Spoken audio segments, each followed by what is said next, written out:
Hi, this is the Vacuum and Sewing Doctor, and today we're going to show you how to thread a Baby Lock Serger Imagine sewing machine, the Jet Air threading kind.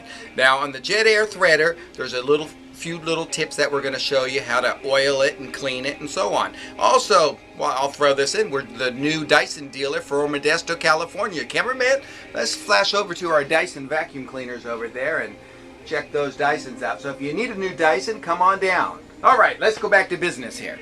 Okay, now we're going to show you the Baby Lock Serger. Okay, this machine here is actually pretty simple to operate here. What you want to do, we're going to take the threads off. Now this is the Jet Air threading kind here. Okay. Down on the bottom here, this will probably be a little bit one of our longer commercials here. Didn't prep everything, but there's only 4 screws to get into the machine here. It's not a big ordeal, but I think you'll get some tips on how to adjust it. Now after you get all these 4 screws out, you got to be really careful what to oil and what not to oil on one of these sewing machines here, because this here is an expensive little machine. If you get oil in the wrong place, you're going to have some issues going on here. Okay, so the bottom comes off with 4 screws like that. You always want to use sewing machine oil. So I can tell by looking in here, somebody's been using 3-in-1 oil. I don't know if you guys can see that on the camera there, but 3-in-1 oil will gum up your machine and leave gummy residue. So you definitely don't want to use 3-in-1 oil. Always use a sewing machine oil.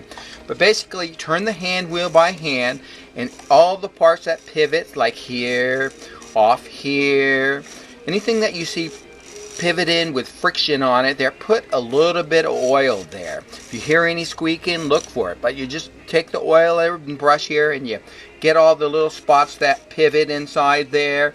And also you're going to use your little brush and brush out any excess lint, because sometimes I'll open these up and lint will come out everywhere. Canned air is good. Blow it out with canned air if you have that issue going on there, because if you're really using this machine a lot, you'll have some major issues as far as dirt and debris in them there. Or most of the time you're going to get lint. Lint is probably the biggest here. Okay, so this will be definitely a little bit longer of a commercial, but basically you only got 4 screws to worry about on this particular machine. So some of the sergers there are really complicated and hard to open up. Now this is the Imagine Serger. Now as the years went by, the Imagine Serger is a pretty good serger.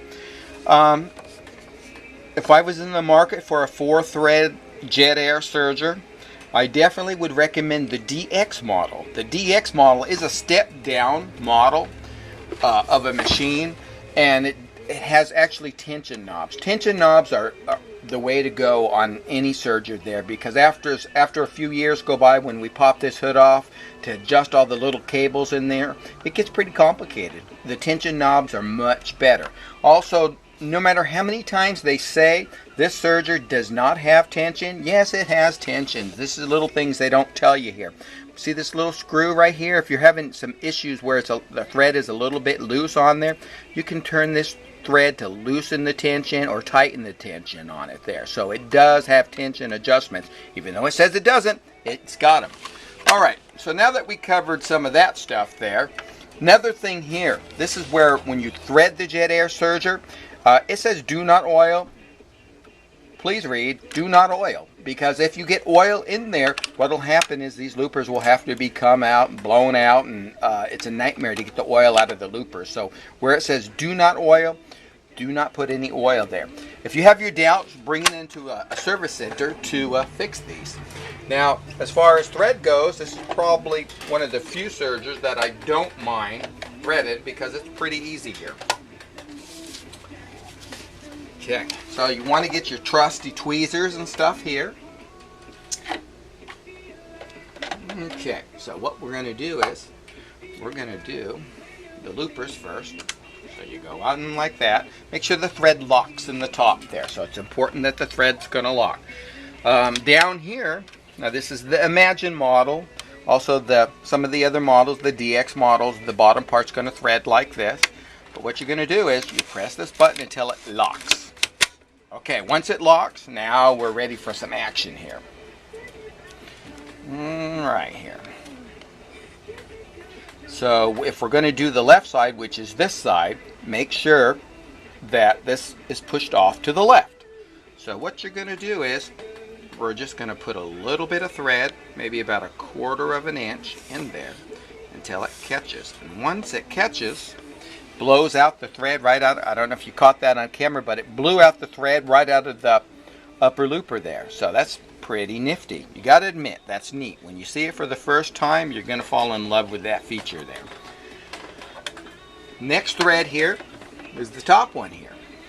So same thing. Make sure the thread locks inside there like that. Now we're going to do this side. So when we do this side, press that button over. We want a nice clean cut. Same thing, we're going to push the thread in like this here, just a little bit, until it catches a little bit more. Whoa, did you see that? Hey, that's pretty nifty there. So now the lower looper thread just blew out there. So now we're going to push these threads behind us there. Okay. So we got the upper and lower threaded. As you can see, it was jet air threaded. So it was pretty nifty. Yeah. Now we're going to do the needles, of course. Okay. Things are going fairly smooth here. It went a little bit smoother before I turned the camera on. But same thing. You're going to lock the thread in here until it locks. Then, now what I like to do, everybody's going to be a little bit different on it. Like I like to do is, right now the machine is locked. Press this button and unlock it. I like to get the needles up a little bit higher there. Now if you're going to do the right thread there, push this over to the right side, that button right there. Now you're going to go over here. Now sometimes this needle threader will work, sometimes it won't. So let's see how nifty we can do it. Hey, no, it didn't work. Let's try that again here.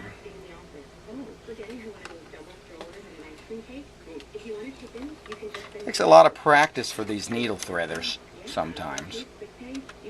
There. Oh, started to pull it through. We'll try it again here. Come on. I think it started to pull it. Alright, so now we got it started to pull it through. These needle threaders, they're not all what they're cracked up to be. Yep. It's easy for the threads to get twisted or turned on these machines here.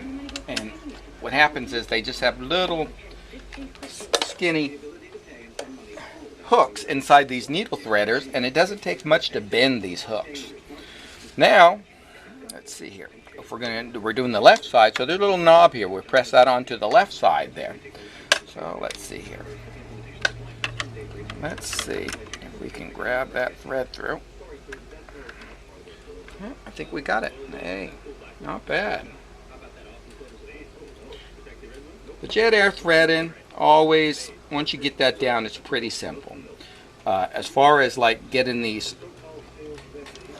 needles, a little bit trickier. A lot of women seem to have better luck doing the needles because their fingers are usually a little smaller than a guy's fingers, so that helps out a lot there. So we've got it all threaded. We close that. We close that. Let me run a little bit of a chain stitch and see what it looks like here. Looking good. You got side cutters right here on the side, so you can cut your thread here. Over here is your differential feed. Most of the time you're going to keep it on N. N stands for normal. What else? Okay, so now what we're going to do is I'm going to use some really fine silky fabric here, and we're going to put that on it. See? And see what happens when you forget to put the presser foot down? It's not going to pull the fabric for you. So now we're going to feed that through. Machine sounds nice. Cut the thread right on up here. Now, Mr. Cameraman, take a look at this. This is how I like to adjust. Now, this is a stretchy fabric here. What I like to do is adjust this where it just has a little bit of a hoop like that. That way, as soon as it goes to regular fabrics and stuff, it won't stretch or break on you there. But that's the way I like to adjust it. You know, a lot of people are different about this, but if you adjust the fabric just right and you have it just set there, that's the way the factory sets them too. So you just want to have just a little bit of push, and then this is the top, and this is what the back side should look at. See how it's all nice and locked in there?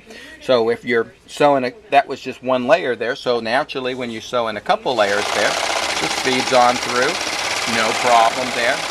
And so it looks just like that. And that's it. That is how you do it.